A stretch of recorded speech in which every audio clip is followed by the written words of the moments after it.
Bien, doctor Belisario, buenas noches. Doctora, muy buenas noches, ¿cómo está?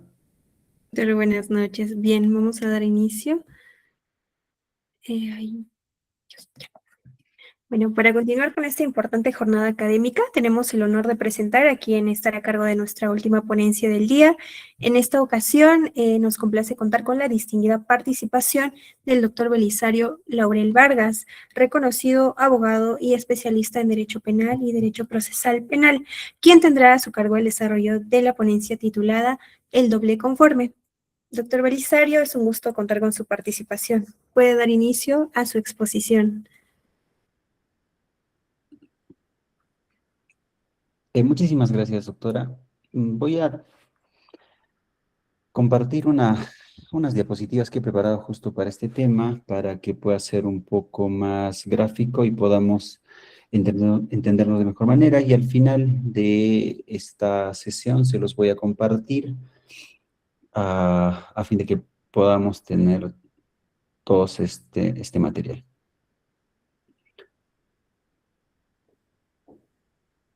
¿Se puede ver? No sé si me pueden confirmar, por favor.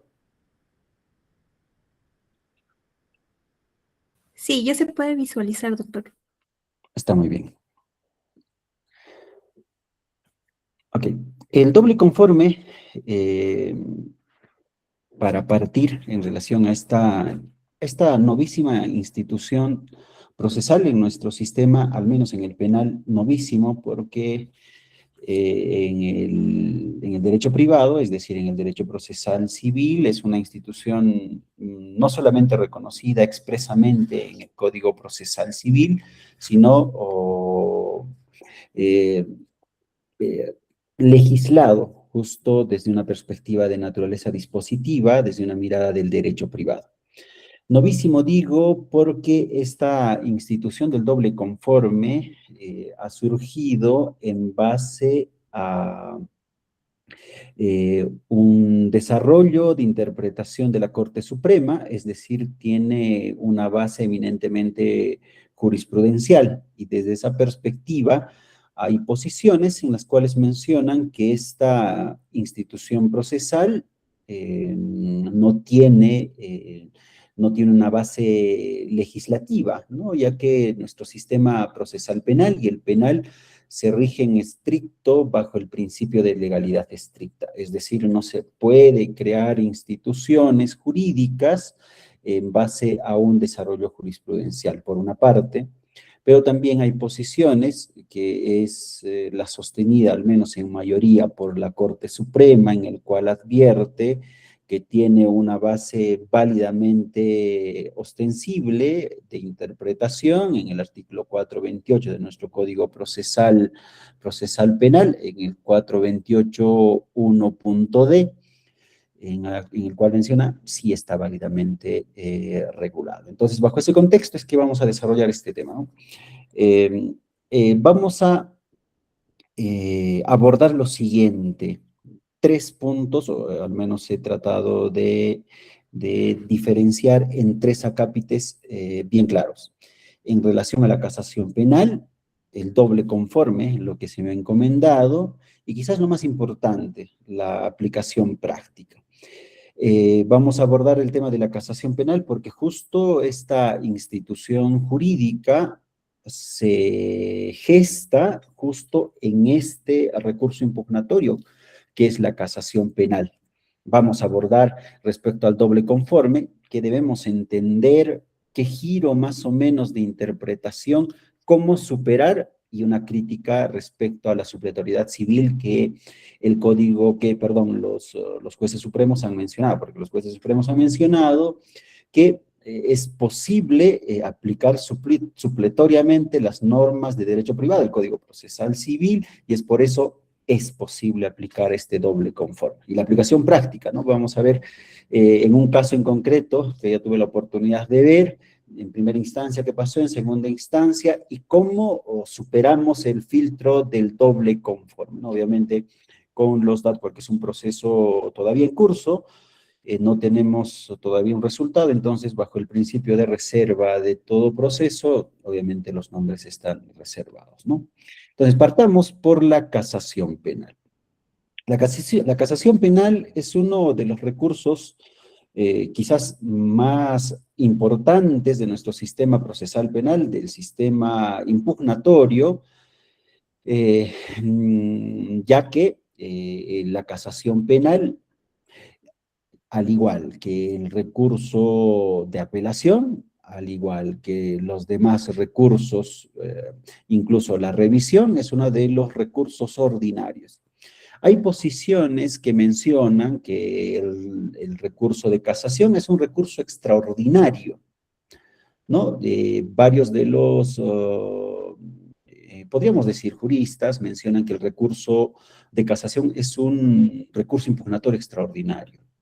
Pero yo más me adhiero a la postura de Eugenia Ariano Deo, quien menciona, no, que el recurso de casación trata de un recurso impugnatorio absolutamente ordinario porque en términos legislativos es un recurso impugnatorio con una determinada estructura, está desde una perspectiva de positivización, se encuentra en nuestro sistema, y no es de ninguna manera extraordinaria.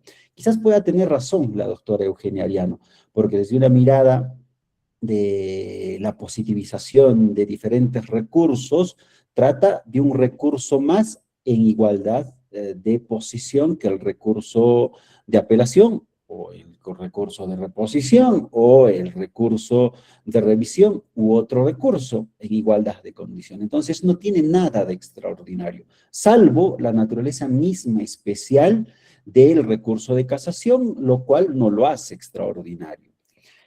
Entonces, bajo ese contexto, es muy correcto y termina siendo absolutamente cierto que la casación en estricto no es una tercera instancia.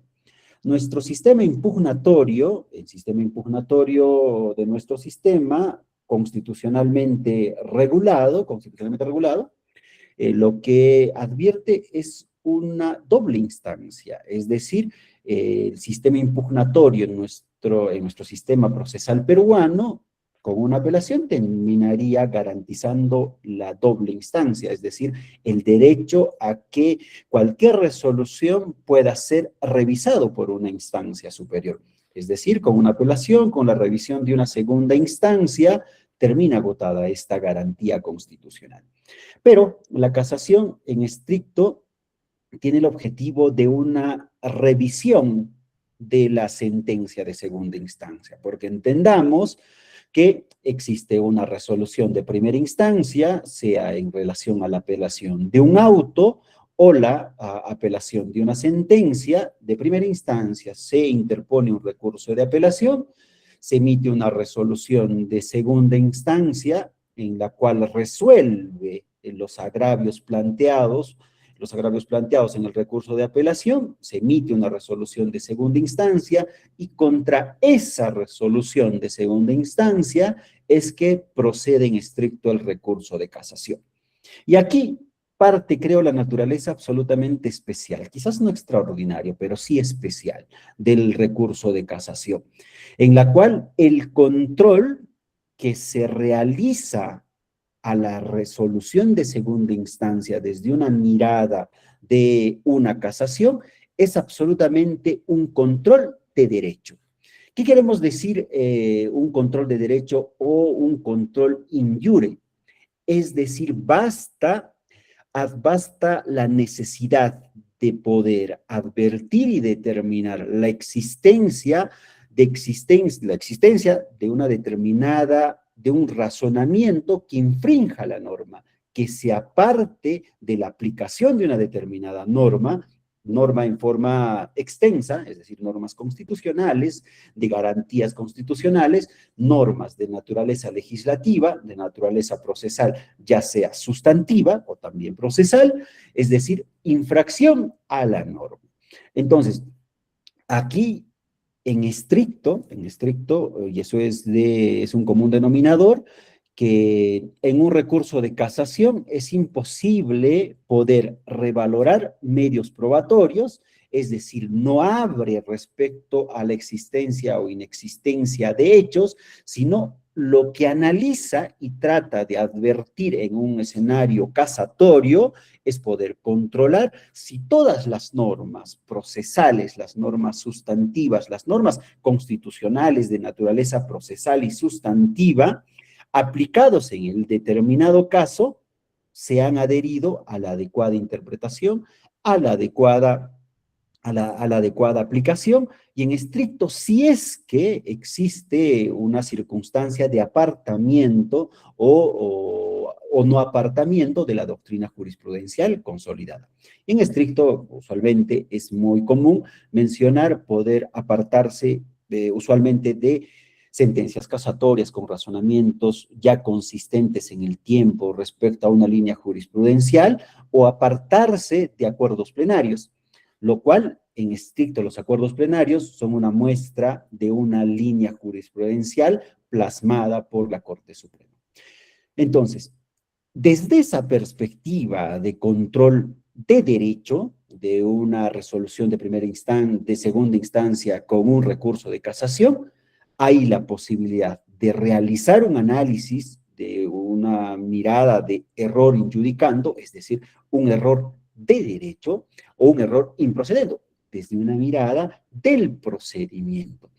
Desde una perspectiva del error injudicando, ¿qué es lo que tendríamos que analizar en un recurso de casación?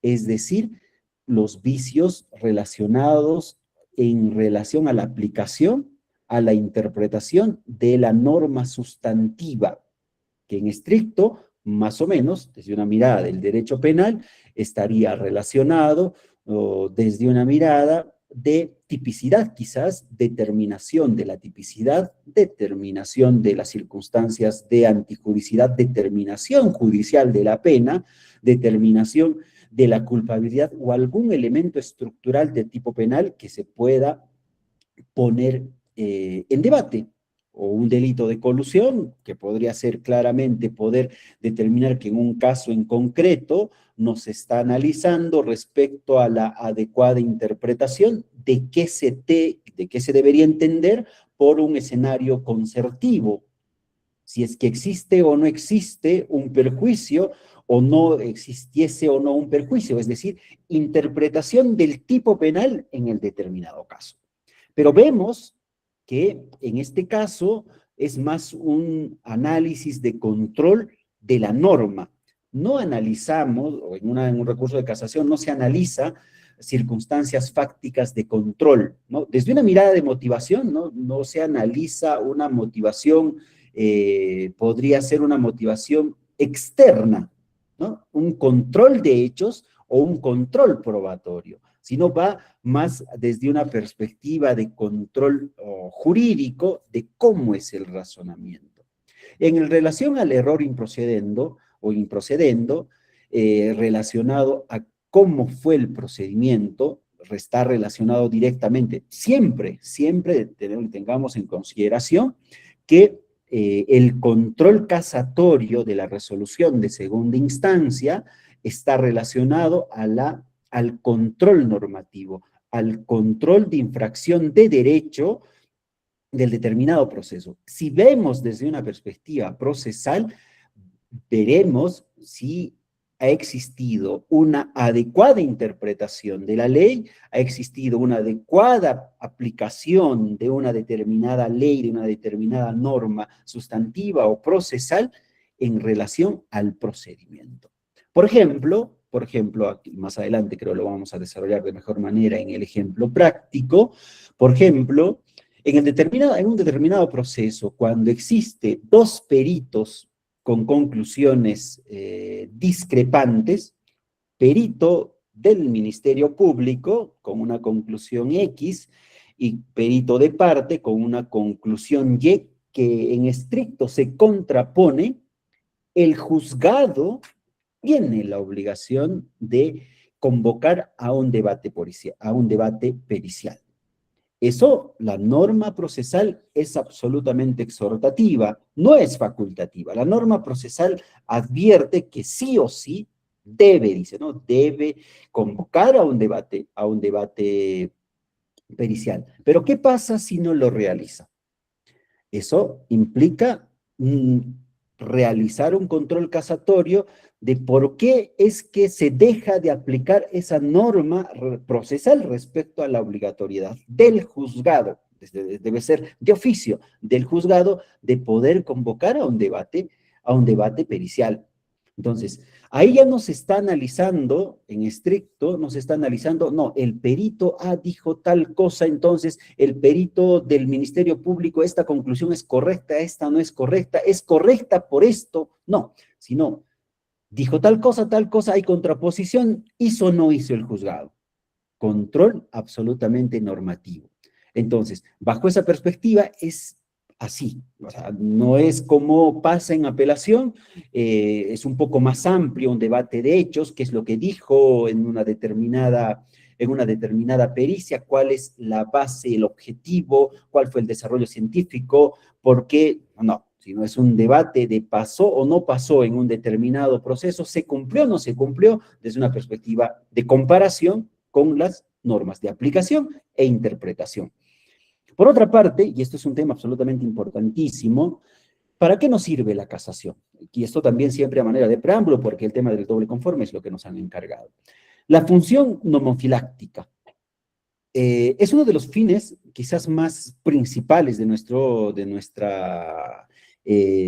sistema casatorio, en el cual el objetivo del recurso de casación como cumbre de control de legalidad de todo un determinado proceso cuando está de por medio la libertad de una determinada persona, es la función homofiláctica. ¿Por qué? ¿Por qué digo función homofiláctica? Porque el objetivo en estricto es tratar de resguardar la adecuada aplicación e interpretación de normas de nuestro sistema jurídico penal. Es decir, de alguna manera, desde una perspectiva de control, la Suprema entra en la obligación de que en este proceso se ha aplicado de forma adecuada, se ha interpretado de forma adecuada una determinada norma de naturaleza procesal y sustantiva, y bajo esa perspectiva, si esa interpretación que le da el juzgado de primera y segunda instancia, si esa aplicación que le da el juzgado y la sala en relación a esa determinada norma es conforme con la voluntad del legislador. Principio de legalidad. Y justamente este principio, esta función homofiláctica, algunos de los autores mencionan que está siendo lesionado por este doble conforme, ¿no? Pero ya más adelante lo vamos a desarrollar. La función uniformadora, es decir, trata de poder uniformizar las diferentes interpretaciones respecto a las normas, ¿no? Ya más adelante vamos a ver qué pasó, por ejemplo, qué pasa si en un determinado proceso, cuando existe dos peritajes discrepantes de parte y de oficio, el juzgado simplemente no conviene llamar a un debate pericial. ¿Qué tendría que decir la Suprema? Decir, ¿es correcto o no es correcto? Pero en otra, ¿qué pasó qué pasó en esta sala? Entonces, ¿cuál es el objetivo de la Corte Suprema?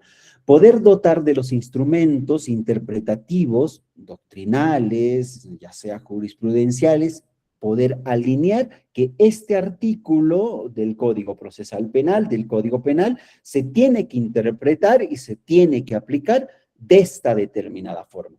¿Eso qué es lo que nos ayuda? Nos ayuda a que en los procesos posteriores pueda aplicarse de forma predecible, es decir, en este caso ya se aplicó de esta forma y de esta manera, este es un caso similar, siendo un caso similar, se debe interpretar y aplicar de esta manera esta norma procesal o sustantiva.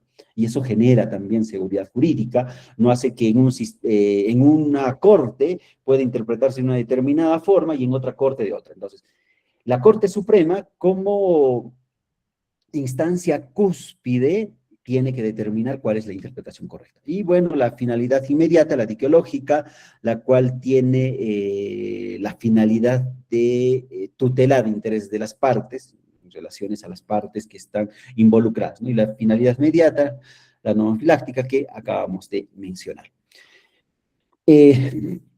Vamos a hacer un barrido así sencillísimo de las 5 causales que advierte la casación en relación a cuáles son las causales. Siempre más o menos les he tratado de repetir circunstancias que tienen que ver con la interpretación o con la aplicación de la norma procesal, como también de la norma sustantiva.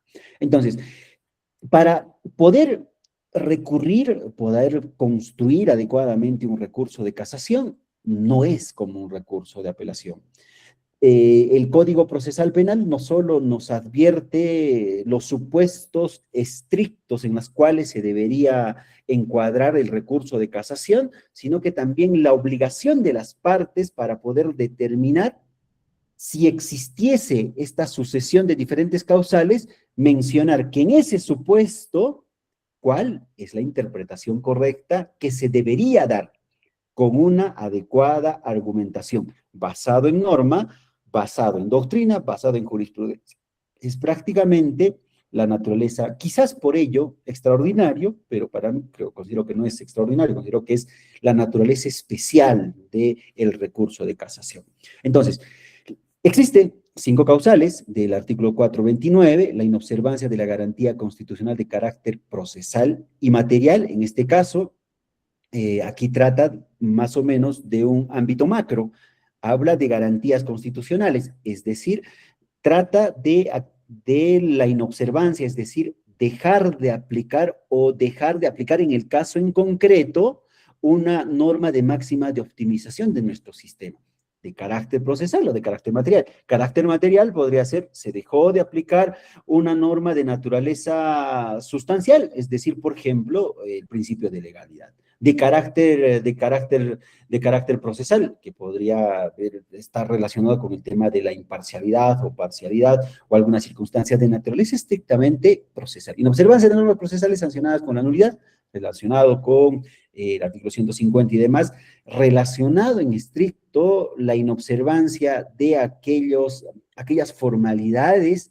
que el Código Procesal Penal regula, los cuales generan una lesión a un derecho fundamental, los cuales no pueden ser subsanados, y si es que no son subsanados, lo que cabe es renovar el acto procesal, lograr la nulidad y renovar el acto procesal declarado nulo que generó la lesión de un derecho fundamental. Esto es más recurrente en la vulneración, por ejemplo, de derechos fundamentales, por ejemplo, no sé, la valoración de medios probatorios que han sido obtenidos con la violación de derechos fundamentales, lo clásico de la prueba prohibida. Indebida aplicación o errónea interpretación o falta de aplicación de la ley penal, lo que les mencionaba reiteradamente, indebida aplicación, es decir, se le da o se le dota de una errónea interpretación, es decir, la jurisprudencia tiene una interpretación en relación, por ejemplo, pongamos un ejemplo, en el delito de negociación incompatible. Pongamos un caso, una errónea interpretación. La negociación incompatible implica aquel funcionario que se interese indebidamente en un contrato, en una operación, ¿no? Esa es la lectura descriptiva de ese tipo penal. Pero ¿qué pasa si es que incorpora un supuesto adicional en relación a el interés, ¿no? En relación al interés. Una errónea interpretación es dotarle a la norma en relación al interés y, por ejemplo, a ver, un caso sencillo en el cual solamente se pueda considerar errores administrativos dentro de un interés. Por ejemplo, en una contratación puede existir una sucesión de varios errores sencillos de tramitación, los cuales, desde una perspectiva de interpretación, no se pueden considerar un escenario de interés indebido, ¿no? Porque el interés, entendemos, es absolutamente indebido. Falta de aplicación de la ley penal, aún estando una norma, una determinada norma, no se aplica en relación, por ejemplo, a la determinación judicial de la pena, la aplicación del sistema de tercios o la aplicación del sistema en el cual termina siendo más beneficioso el sistema de tercios, y si es que no se aplica, obviamente existe una ausencia, una laguna en relación a la aplicación de la ley penal. Manifiesta ilogicidad de la motivación cuando el juicio resulte de la propia resolución. En este caso, En este caso, usualmente, y eso ha sido más o menos desarrollado en varias ponencias por el doctor San Martín, en el cual menciona, no basta con mencionar qué tipo de motivación indebida es que concurre en este supuesto casatorio, sino hay que mencionar en estricto si existe una motivación contradictoria, una motivación absolutamente que del análisis propio de la sentencia de segunda instancia, se puede advertir que existe un razonamiento contradictorio, por ejemplo. Que en un acápite de la sentencia de segunda instancia menciona en el delito de, por ejemplo, peculado, se apropió de 5.000 varillas de fierro.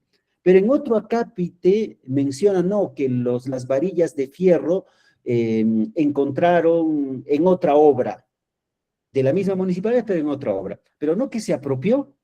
Entonces, ahí se tiene que analizar, no desde una perspectiva de análisis extenso de la sentencia de Juliana Llamoja y todas las formas de indebida motivación, sino tiene que surgir de la propia resolución. El apartamiento de la doctrina jurisprudencial establecida por la Corte Suprema más o menos está relacionado a si es que la Suprema ya ha determinado una línea jurisprudencial determinada en relación a una determinada institución, por ejemplo, el delito de peculado ha sido materia de abordaje de un acuerdo plenario, si es que una determinada sentencia de segunda instancia contradice ese acuerdo plenario, es válidamente poder determinar si es que en estricto esa resolución de segunda instancia se aparta de la doctrina jurisprudencial establecida. Acuerdos plenarios, una misma línea argumentativa de una sucesión de varias sentencias casatorias o de repente recursos de nulidad, porque en estricto ya desde los recursos de nulidad ya se planteaban análisis en estricto de normas procesales sustantivas. Entonces, ahora, entremos al quid del asunto, a lo que nos convocaron. Doble conforme. Como les decía, esta es una institución novísima de desarrollo más que legislativo, es de desarrollo jurisprudencial. Esta institución procesal en estricto es una garantía del condenado, ¿no? Porque ¿qué es lo que mencionaba el doble conforme, ¿no? Era el derecho de el imputado, cuando obtenga una sentencia en su contra, pueda ser revisada de forma absolutamente plenaria, integral en términos de prueba fáctica y jurídica por un tribunal superior. Es decir, esto nos servía para poder realizar un control respecto a una instancia por otra instancia que se entiende son una pluralidad. En estricto, usualmente, y es usual en casi todos los sistemas, que un tribunal superior siempre está compuesto por un tribunal. En nuestro caso, en nuestro sistema peruano, usualmente las salas están compuestos por 3 jueces superiores, que jerárquicamente están por encima de los juzgados unipersonales, quienes emiten juzgados unipersonales, colegiados o unipersonales, están conformados también por 1 o por 3 jueces. Pero jerárquicamente, las salas superiores son los que terminan revisando. Es decir, ¿por qué decimos que por el contrario es una garantía del condenado? Porque la naturaleza del doble conforme es mencionar que mi resolución de primera instancia tiene que lograr un segundo conforme producto de una revisión, ¿no? Y eso tiene una base convencional que está en la diapositiva, artículo 8.2.h de la Convención Interamericana, desarrollada por el caso Mohamed versus Argentina. Entonces, ¿qué pasa en este tema de qué pasó, ¿no? En el año 2026? En el año 2026 ya se ha notado una sucesión explosiva, podríamos decir, de resoluciones que declaran inadmisibilidad en masa, teniendo en consideración la interpretación de lo que menciona el artículo 428, numeral primero, literal D, que en estricto este contiene 3 supuestos, ¿no? Dice, el recurrente, o sea, cuando dice, ¿no? El 428 dice, en el numeral primero dice, la sala suprema declarará la inadmisibilidad del recurso de casación. ¿Cuándo? La D, lo que nos interesa, lo que nos trae a este evento, dice, el recurrente hubiera consentido previamente la resolución adversa de primera instancia. Es decir, ausencia de gravamen, es decir, no existe un pronunciamiento inicial de primera de cuestionamiento a la resolución de primera instancia. Entonces, si es que no existe ello, obviamente no existe ninguna circunstancia de gravamen o perjuicio. ¿Por qué? Porque se entiende si consintió o no cuestionó la resolución de primera instancia para llegar a segunda, obviamente no podría cuestionar con un recurso casatorio en segunda instancia. Y eso usualmente es recurrente cuando, por ejemplo, yo tengo 5 agravios, cuestiones solo 5 agravios. Llega a segunda instancia, no tengo éxito en los 5 agravios, pero para la casación le aumento 3 agravios más. Oye, pero si en primera instancia, para poder cuestionar la resolución de primera instancia, tú no planteaste esos tres agravios adicionales, falta de gravamen. El segundo, que también dice, ¿no? Dice, si esta fuere confirmada por la resolución objeto del recurso. Doble conforme. Dice, la sentencia de vista confirmó íntegramente la de primera instancia. Y bueno, la otra, ¿no? La unidad de alegaciones invoca ocasiones deducidas en la apelación. Proscripción de persona, ¿no?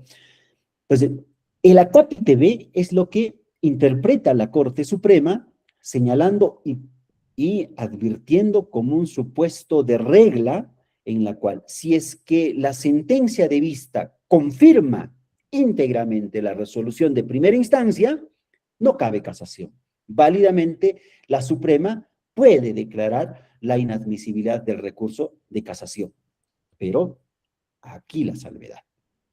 La regla central es, ¿no? Como mencionaba, la casación ordinaria solo será admisible cuando existen sentencias discrepantes.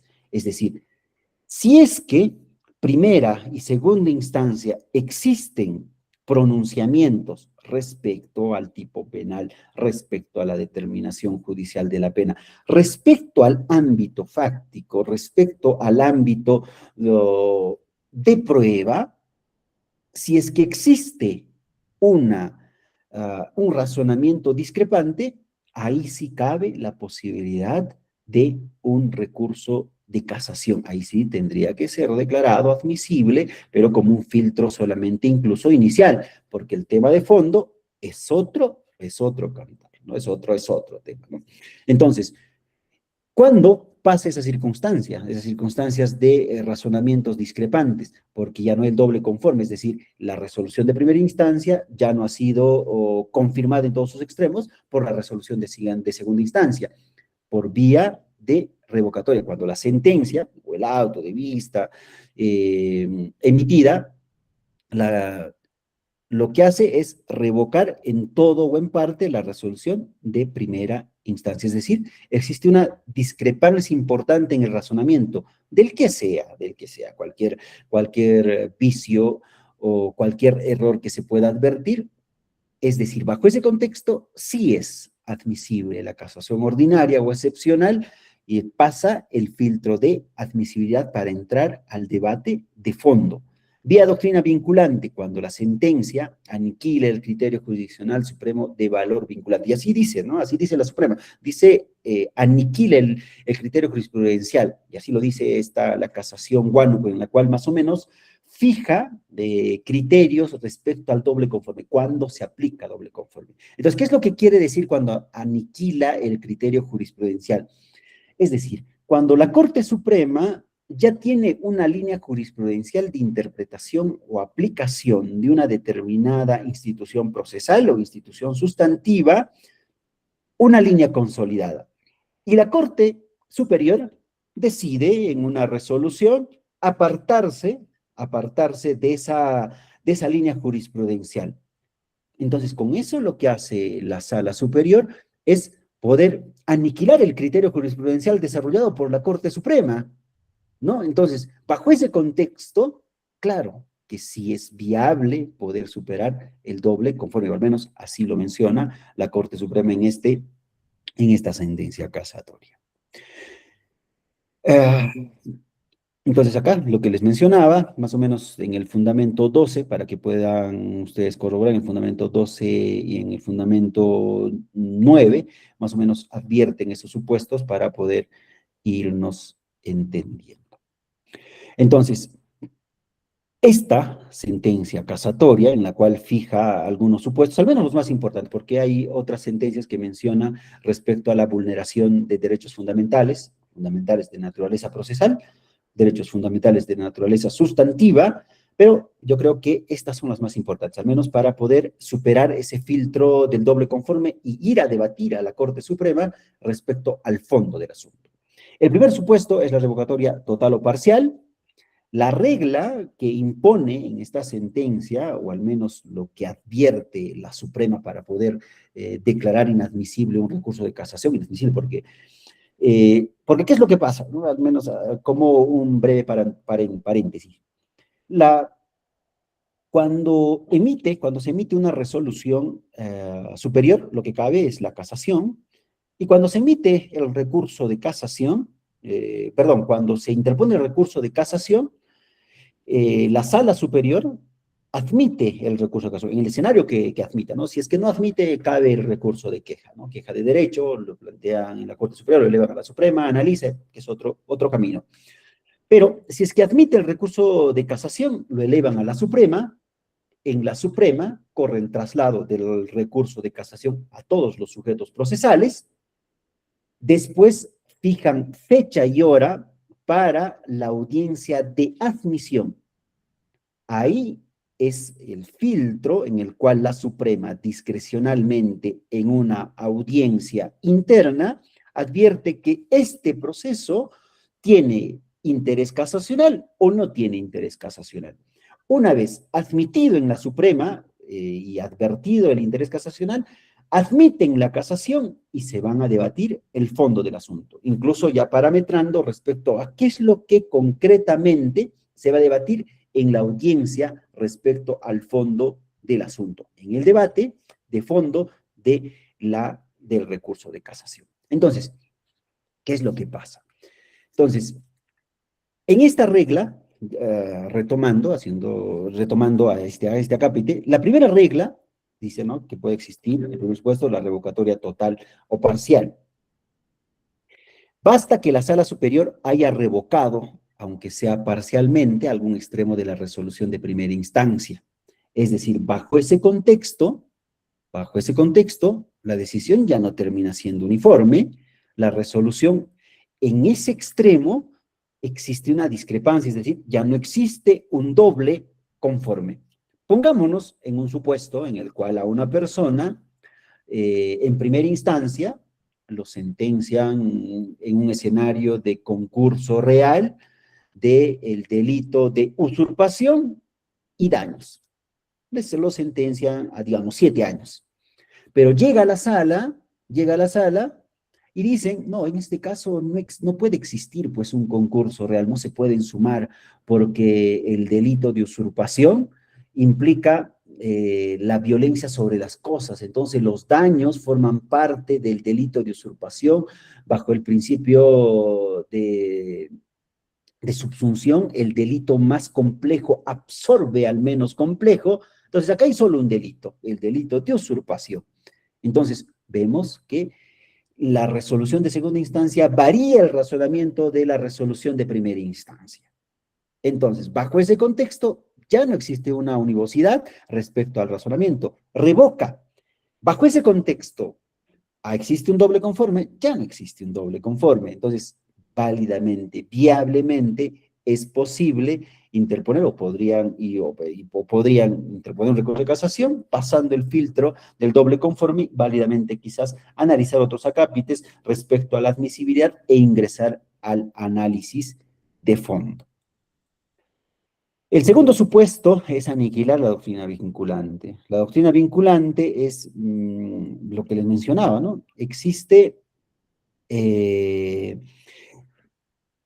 una línea jurisprudencial, lo que les mencionaba hace minutos antes, existe una línea jurisprudencial ya determinada por la Corte Suprema, y cuando el juzgado o la sala superior lo que realice en el razonamiento en un determinado caso se aparta o inaplica una doctrina jurisprudencial vinculante de la Corte Suprema. Pero hay que tener en consideración que válidamente, desde al menos de la interpretación de los acuerdos plenarios, por ejemplo, existe una salvedad, porque en estricto los acuerdos plenarios terminan siendo vinculantes para nuestro sistema de administración, pero existe una salvedad, salvo exista mejores razones de interpretación. Es decir, tampoco un acuerdo plenario es una norma en las cuales se pueda aplicar a pie juntillas. Hay la posibilidad de apartarse de un determinado acuerdo plenario siempre y cuando exista una motivación absolutamente cualificada. Es decir, hay que tener en consideración que también la aplicación o la inaplicación de esa doctrina vinculante, un acuerdo plenario, podría el razonamiento que utiliza el juez, podría, desde una mirada del obiter dicta, es decir, el argumento adicional a la ratio decidendi, podría apartarse del acuerdo plenario, podría apartarse de la línea de argumentación de la Corte Suprema. Entonces, bajo ese contexto, es posible que aplique este doble conforme por aniquilar la doctrina vinculante. Considero, y al menos es mi postura, si es que el razonamiento adicional, no lo principal, lo que va a decantar el razonamiento el razonamiento en el juzgado o en la sala, es solamente de naturaleza de obiter dicta, o sea, algo adicional a lo fundamental. Ahí yo creo que no podría, incluso quizás no, el supuesto de aniquilar la doctrina vinculante, porque si ese razonamiento de desvinculación del razonamiento de la Suprema tiene efecto en la razón de la decisión, en la ratio decidendi, ahí yo creo que sí se aniquilaría la doctrina vinculante. Pero si forma parte del razonamiento, pero no cambia finalmente la decisión, ahí yo creo que sí se está adhiriendo, claro, con diferentes razones, con razones diferentes, pero sí se estaría adhiriendo a una misma línea de interpretación de la Corte Suprema. Decíamos que existe una doble, podríamos decir, una dualidad de posiciones en relación a este doble conforme. Consideramos que, y haciendo siempre una interpretación de lo que advierte el Código Procesal Penal, es decir, todas las normas procesales siempre se interpretan de forma extensiva en favor del reo. Al menos así lo dice nuestro título preliminar. Es decir, si es que existe un atisbo de duda sencilla en la interpretación de una norma procesal, se elige el más favorable. Es decir, ¿qué es lo que pasa en este caso? En el 428, numeral primero, literal D, lo que se hace no es una interpretación estricta de la norma. Se trata de dotarle una interpretación que extienda los efectos de ese segundo supuesto del 428, numeral primero, literal D, es si fuere confirmado por la resolución objeto del recurso. Entonces vemos que ahí se hace una interpretación contra lo que legislativamente, incluso en contradicción o en contraposición del derecho fundamental a que su resolución de segunda instancia pueda ser revisada. Entonces, bajo ese contexto, incluso lo que ocurre en este caso se desnaturaliza en estricto la esencia. Lo que el doble conforme nace como una garantía, no podría convertirse como una restricción. Líneas arriba les mencionaba que nacía como una garantía, como el derecho de una determinada persona sentenciada a conformidad pueda ser revisado por una segunda instancia, es decir, exista un doble conforme al razonamiento en contra de esa persona, en contra de ese justiciable. Entonces, no lo que nació en estricto como garantía, ahora lo utilicen como restricción. Es más, debilita la función homofiláctica de la unidad de jurisprudencial. ¿Por qué?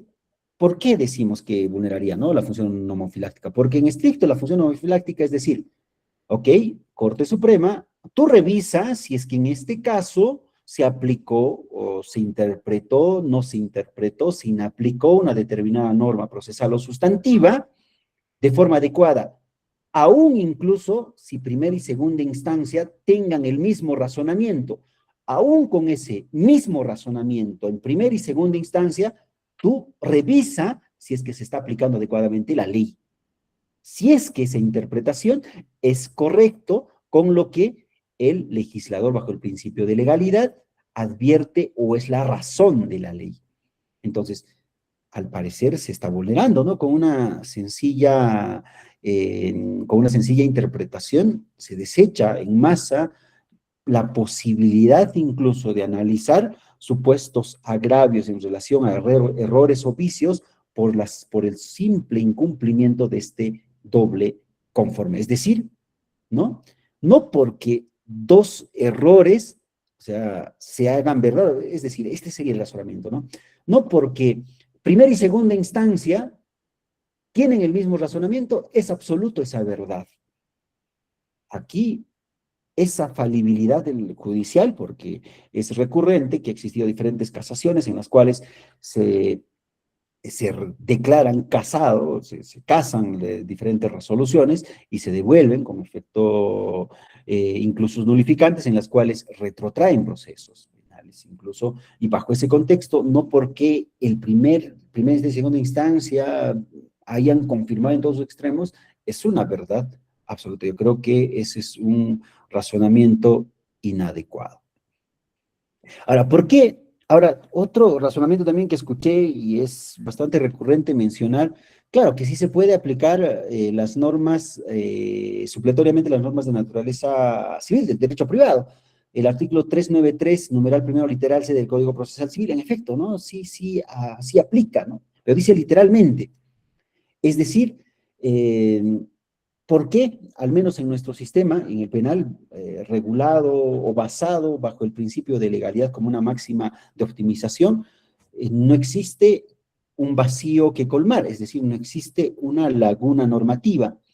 Se puede aplicar supletoriamente cuando nuestro sistema, el recursal en relación a la casación, no regula en relación a este tema.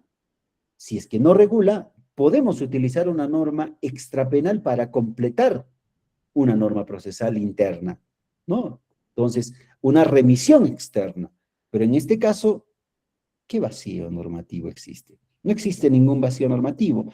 Las causales y las causales de desestimación normativamente están debidamente reguladas bajo el principio de taxatividad e interpretación restrictiva que les mencionaba líneas arriba, con una naturaleza y fines absolutamente distintos. El derecho penal parte desde una perspectiva del derecho público, de protección de derechos fundamentales de una determinada persona en contra del poder estatal. En este caso, estamos en contra de un justiciable, una determinada persona, en contra del poder absoluto estatal. Y el poder absoluto estatal se ve mostrado en el Ministerio Público del Poder Judicial. Y es por eso las garantías procesales, las máximas de optimización de nuestro sistema del título preliminar, en el cual la interpretación de las normas procesales siempre tienen que ser en favor del reo. Es decir, el doble conforme penal incluso es convencional, como les dije, líneas arriba. La aplicación práctica, y creo que ya no tengo más tiempo, la aplicación práctica, ¿quién habla? La experiencia me enseñó varias cosas, ¿no?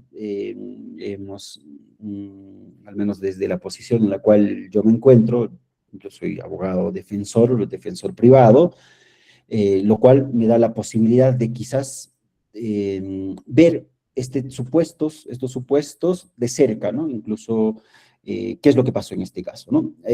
Hubo un determinado caso en el cual estaba relacionado a una acusación por el delito de homicidio calificado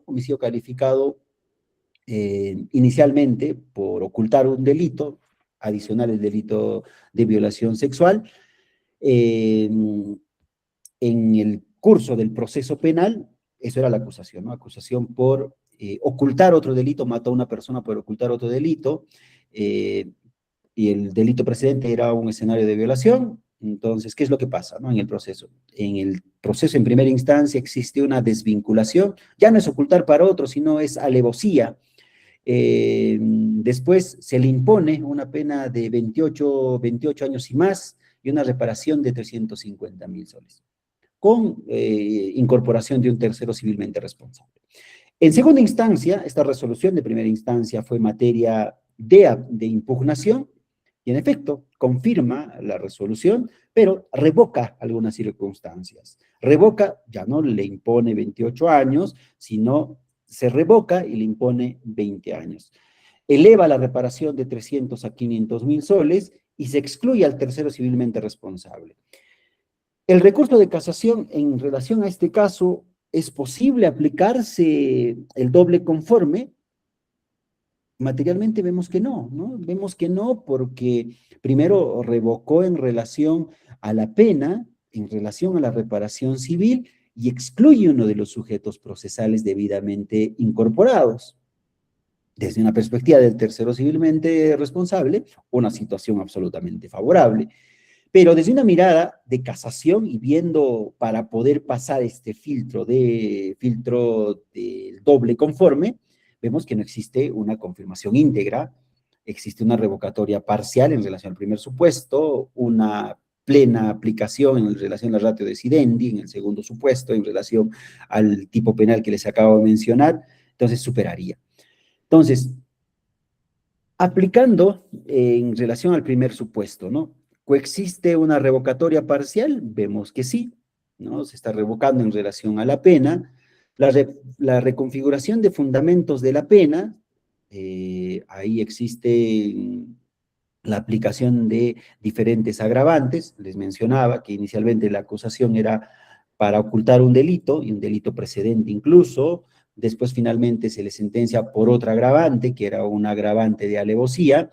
Entonces, ahí ya no existe una univocidad en relación a la resolución de primera instancia y la segunda instancia. Ya se habla solamente de un agravante diferente a la primera. Entonces, existe una divergencia importante en relación a los fundamentos de primera y segunda instancia. En este caso, entonces, ¿existe una decisión uniforme en primera y segunda? Vemos que no. Aplicando el segundo supuesto, ¿no? Aplicando el segundo supuesto. El segundo supuesto estaba respecto a la aniquilación, ¿no? Aniquilación de la doctrina jurisprudencial e incluso la propia norma. Les mencionaba al inicio, esto era un caso bastante complejo en el que ha existido más o menos unos 12 peritajes, en el cual de los peritajes de parte y los peritos oficiales tenían posiciones absolutamente contradictorias. Les mencionaba que normativamente la norma procesal dice que cuando existe conclusiones discrepantes entre el perito de parte y el perito oficial, el juzgado debe convocar a un debate pericial.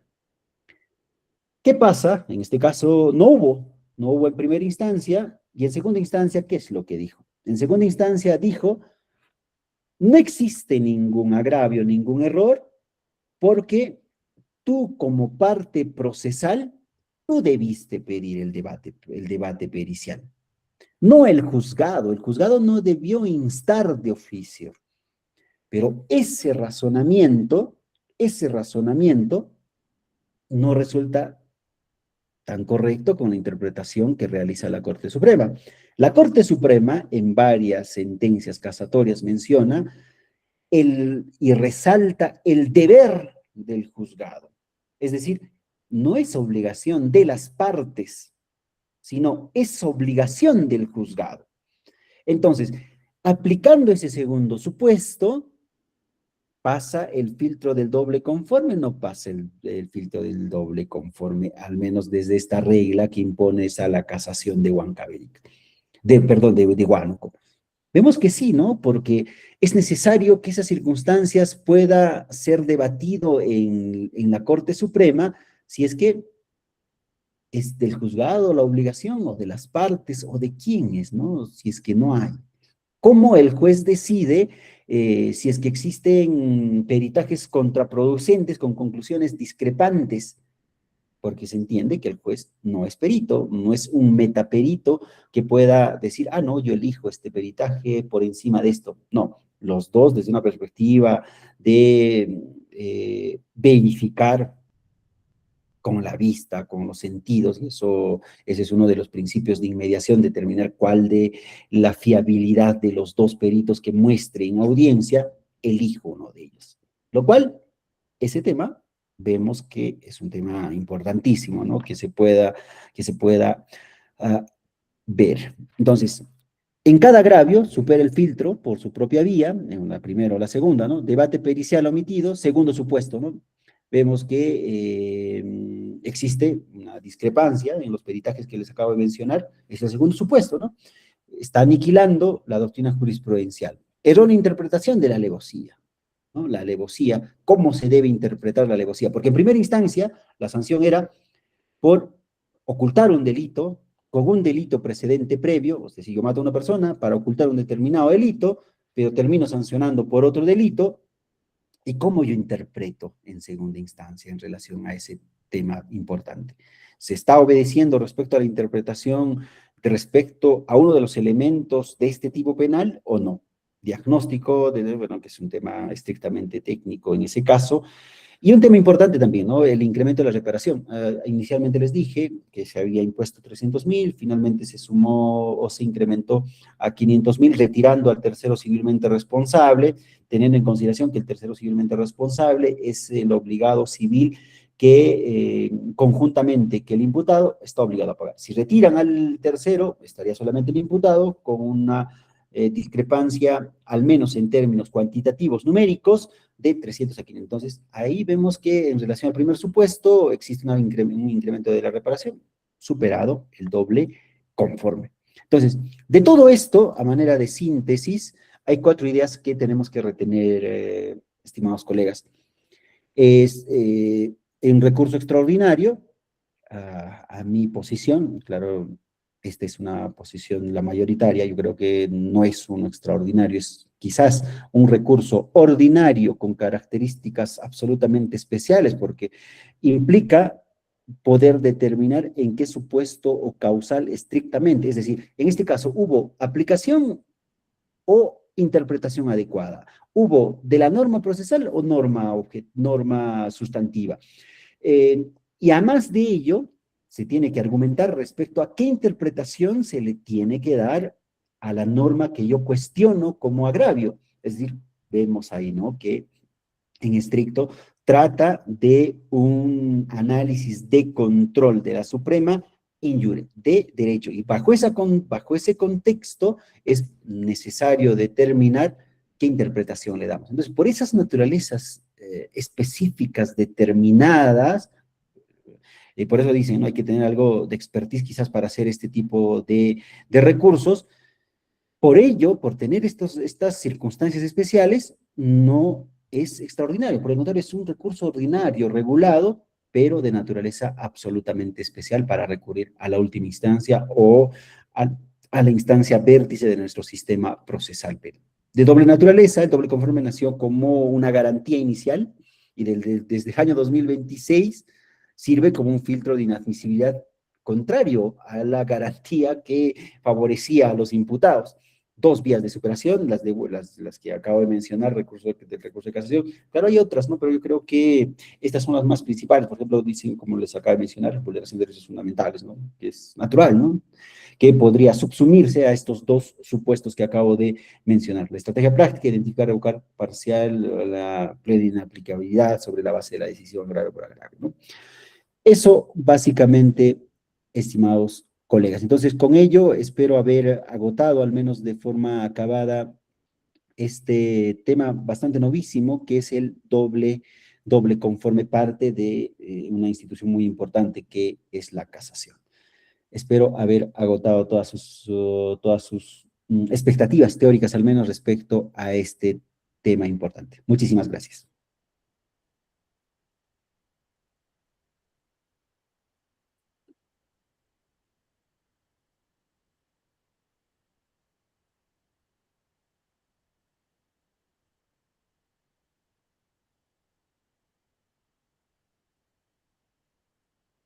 Muchas gracias, doctor. En nombre del Ilustre Colegio de Abogados del Cusco, agradecemos especialmente su destacada exposición y su valioso aporte académico que nos ha brindado en esta jornada.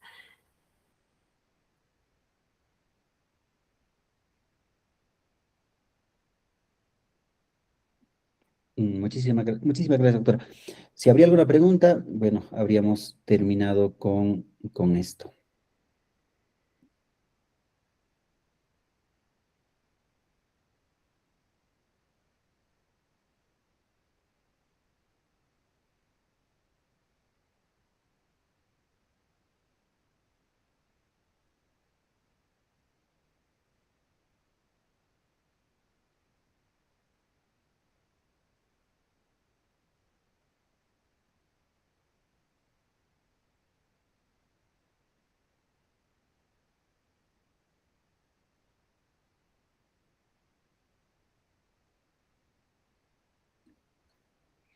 Bueno, doctora, paso a retirarme. Ahora, si quieren, el material lo voy a compartir con dirección para que puedan coordinar y se les pueda proporcionar el material. Muchísimas gracias. Muy buenas noches. Muchas gracias, doctor. Buenas noches. Bueno, con esta ponencia damos por concluida nuestra jornada académica del día de hoy. Agradecemos profundamente la participación de cada uno de ustedes. Asimismo, los invitamos a seguir acompañándonos en las próximas sesiones de esta Diplomatura Superior en Derecho Penal. Muchas gracias por su participación y hasta nuestra próxima sesión.